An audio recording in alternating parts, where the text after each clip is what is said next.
মৰমৰ ছাত্ৰ-ছাত্ৰীসকলে class tutor YouTube চেনেলত তোমালোক সকলোকে স্বাগতম জনাইছোঁ। আজি মই ক্লাছ 8 অৰ্থাৎ অষ্টম শ্ৰেণীৰ সমাজ বিজ্ঞান বিষয়টোৰ অধ্যায় নম্বৰ 11 প্ৰাকৃতিক সম্পদ আৰু অসম এইটো পদৰ প্ৰশ্নোত্তৰসমূহ মই প্ৰথমৰ পৰা শেষলৈকে আলোচনা কৰিছোঁ। যদি ভিডিঅ' ভাল লাগে এটা লাইক কৰিবা আৰু লগতে চেনেলটো ছাবস্ক্ৰাইব কৰিবলৈ পাহৰি নাযাবা। এতিয়া আমি ভিডিঅ'লৈ যাওঁ। 1 নম্বৰ প্ৰশ্ন আছে একেটাকৈ বাক্যত উত্তৰ দিয়া। এই নম্বৰটো হৈছে কৃষ্ণঘোঁৰা অসমৰ কোনখন অভয়াৰণ্যত আছে? কৃষ্ণ মানে হ'ল কলা ৰঙৰ ঘোঁৰা। এইটো হৈছে ডিব্ৰু-চৈখোৱা অভয়াৰণ্যত। বি নম্বৰ আছে অসমৰ চতুৰ্থটো তেল শোধনাগাৰ ক'ত আছে? উত্তৰটো লিখিবা নুমলীগড়ত। চি নম্বৰ অসমৰ প্ৰস্তাৱিত গেছ ক্ৰেকাৰ প্ৰকল্পটো ক'ত প্ৰতিষ্ঠা কৰা হৈছে? এইটো ডিব্ৰুগড়ৰ লেপেটকাত। ডি নম্বৰ আছে নামৰূপ সাৰ কাৰখানাৰ প্ৰধান কেঁচা মাল কি? উত্তৰটো হ'ব প্ৰাকৃতিক গেছ। তাৰপিছত 2 নম্বৰত আছে চমুটোকা লিখা। তাৰে এই নম্বৰ আছে বনজ সম্পদ। বনজ সম্পদৰ বিষয়ে কিছু শৰ্টকে লিখিব লাগিব।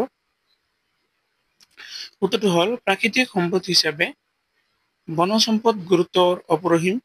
প্ৰাকৃতিক সম্পদৰ ক্ষেত্ৰত বনজ সম্পদৰ গুৰুত্ব বহুত।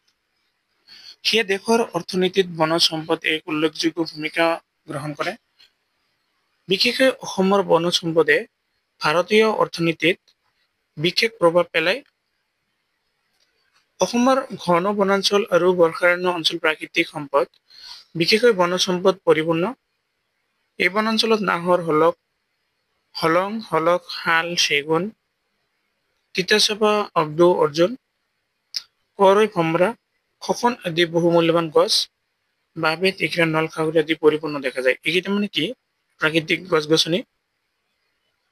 তদুপৰি অসমত ঘন বনাঞ্চল, মূল্যবান বহুতো জীৱ-জন্তু যেনে গঁড়, বাঘ, হাতী, হৰিণ আৰু অলেখ প্ৰজাতিৰ পক্ষীকুল যেনে দেওহাঁহ, ধনেশ, কুলি, কেতেকী, মইনা চৰাই, ভাটৌ, মৰা চৰাই আদি অগণন পক্ষী পোৱা যায়।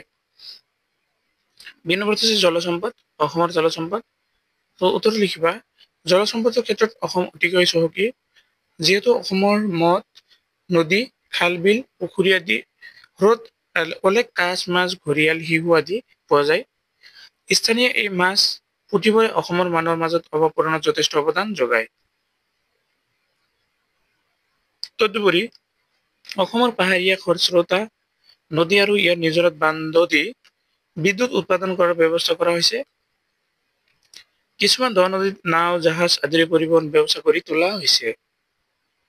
মুঠতে অসম আৰু ভাৰতৰ অৰ্থনীতিত উন্নয়নৰ ক্ষেত্ৰত অসমৰ জলসম্পদে উল্লেখযোগ্য অৱদান যোগাইছে। চি নম্বৰত আছে অসমৰ খাৰুৱা তেল। উত্তৰ অসমৰ খাৰুৱা তেলৰ ক্ষেত্ৰত সমগ্ৰ ভাৰতৰ ভিতৰতে আগৰণুৱা। যিহেতু অসমৰ উজনি অংশৰ ভালেমান ঠাইত খাৰুৱা তেলৰ সম্ভেদ পোৱা গৈছে আৰু অসমত এতিয়ালৈকে খাৰুৱা তেলৰ আধাৰত 4টাকৈ তেল শোধনাগাৰ গঢ়ি উঠিছে। ভাৰতৰ ভিতৰত প্ৰথম খাৰুৱা তেলৰ শোধনাগাৰটো স্থাপন কৰা হৈছিল ডিগবৈত। ইয়াৰ পিছত খাৰুৱা তেলৰ অধিক সম্ভেদ আৰু উদঘাটন হোৱাত আন 3টা শোধনাগাৰ ক্ৰমে গুৱাহাটী, বঙাইগাঁও আৰু নুমলীগড়ত প্ৰতিষ্ঠিত হয়। অসমৰ খাৰুৱা তেলৰ পৰা পেট্ৰল, ডিজেল, কেৰাচিন আদি ইন্ধন আৰু মম, নেপথা আৰু ভেচলিন জাতীয় সামগ্ৰী উৎপাদন কৰা হৈছে। এবাৰ 2 নম্বৰ হৈছে বনজ সম্পদৰ ভিত্তিত গঢ়ি উঠা অসমৰ উদ্যোগ। উত্তৰ অসম উদ্যোগৰ ক্ষেত্ৰত বহু আগবঢ়া নহয়।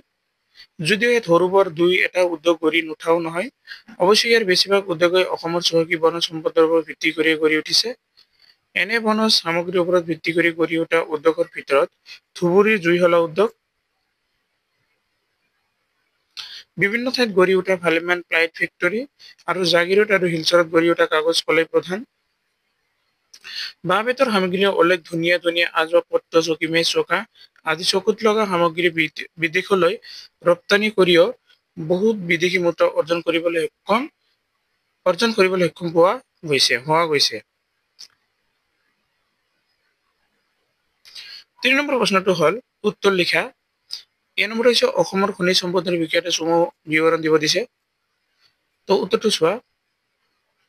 খনিজ সম্পদৰ ভিতৰত কয়লা, খাৰুৱা তেল, চূণ, শিল, প্ৰাকৃতিক গেছ এই কেইবিধ অসমৰ ভূগৰ্ভত পোৱা যায়। গোটেই কেইবিধ খনিজ সম্পদে অসমৰ পৰ্যাপ্ত পৰিমাণে পোৱা যায় আৰু এইবোৰ বহু বহু ভূগৰ্ভত এইটো ভূগৰ্ভত স্থিত সম্পদৰ ওপৰত ভিত্তি কৰি অসমত কিছুমান উদ্যোগ গঢ়ি উঠা দেখা যায়। যেনে কয়লা উদ্যোগ অসমৰ মাকুম, লিডু, মাৰ্ঘেৰিটা, বৰগোলাই, নাগিনিমৰা, জয়পুৰ, কাৰ্বি আংলঙৰ কিছুমান অঞ্চলত এইবোৰ অঞ্চল গঢ়ি উঠিছে। সেইদৰে উজনি অসমৰ ভালেমান অঞ্চলত খাৰুৱা তেলৰ সন্ধান পোৱা গৈছে, যাৰ ওপৰত ভিত্তি কৰি অসমত 4টা তেল শোধনাগাৰ চলি থাকিব পাৰিছে। অসমত পোৱা পৰ্যাপ্ত পৰিমাণৰ চূণ শিলৰ পৰা অসমৰ বিভিন্ন ঠাইত চিমেণ্টৰ উদ্যোগ গঢ়ি উঠিব পাৰিছে। তদুপৰি প্ৰাকৃতিক গেছ ভূগৰ্ভৰ পৰা আহৰণ কৰি অসমৰ ডিব্ৰুগড় লেপেটকটাত এটা গেছ ক্ৰেকাৰ উদ্যোগ গঢ়ি উঠিছে। 2 নম্বৰত আছে অসমৰ প্ৰবাহিত প্ৰধান বতাহবিধৰ নাম কি? অসমৰ প্ৰাকৃতিক অঞ্চলৰ ভাগকেইটাৰ নাম লিখা। উত্তৰ অসমত প্ৰবাহিত দক্ষিণ পশ্চিম মৌচুমী বায়ু হ'ল এই অঞ্চলৰ প্ৰধান বায়ু। এই মৌচুমী বায়ুৰ ফলত অসমত যথেষ্ট বৰ্ষণ হোৱা দেখা যায়। ইয়াৰ ফলত অসমৰ বননি অঞ্চল যথেষ্ট হাবি বননি আৰু ডাঠ জংঘলেৰে পৰিপূৰ্ণ। প্ৰধান প্ৰাকৃতিক অঞ্চলবোৰ হ'ল উত্তৰৰ পাহাৰীয়া অঞ্চল, 2 নম্বৰ মাজৰ ব্ৰহ্মপুত্ৰ উপত্যকাৰ সমভূমি অঞ্চল, 3 নম্বৰ হৈছে দক্ষিণৰ অসমৰ কাৰ্বি আংলং আৰু উত্তৰৰ কাছাৰ ডিমা হাছাও অৰ্থাৎ পাৰ্বত্য মালভূমি অঞ্চল। এবাৰ 4 নম্বৰ প্ৰশ্ন আছে কাছাৰৰ বৰাক উপত্যকাৰ সমভূমি অঞ্চল।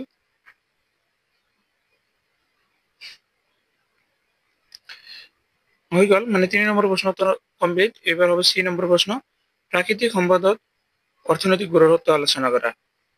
উত্তৰ এখন দেশৰ উন্নয়ন ঘাইকৈ নিৰ্ভৰ কৰে সেইখনত থকা প্ৰাকৃতিক সম্পদৰ ওপৰত আৰু সেইবোৰ আহৰণ কৰাৰ ওপৰত। যদি দেশত প্ৰাকৃতিক সম্পদ নাথাকে অথবা থকা সত্ত্বেও সেইবোৰ পূৰ্ণমাত্ৰাত আহৰণ কৰা নহয়, তেনেহলে সেই দেশৰ অৰ্থনৈতিক উন্নয়ন লেহেম হোৱা দেখা যায়। ইয়াৰ পৰা উপলব্ধি কৰিব পাৰি অৰ্থনৈতিক উন্নয়নৰ ক্ষেত্ৰত এখন দেশৰ প্ৰাকৃতিক সম্পদ কিমান গুৰুত্বপূৰ্ণ।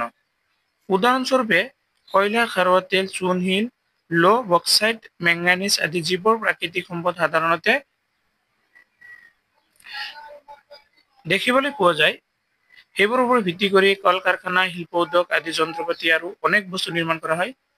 আমি দেখিবলৈ পাওঁ পৃথিৱীৰ যিবোৰ দেশত পৰ্যাপ্ত পৰিমাণে প্ৰাকৃতিক সম্পদ আহৰণ কৰা হৈছে, সেইবোৰ দেশৰ অৰ্থনৈতিক উন্নয়ন অধিক খৰতকীয়া আৰু ব্যাপক হয়।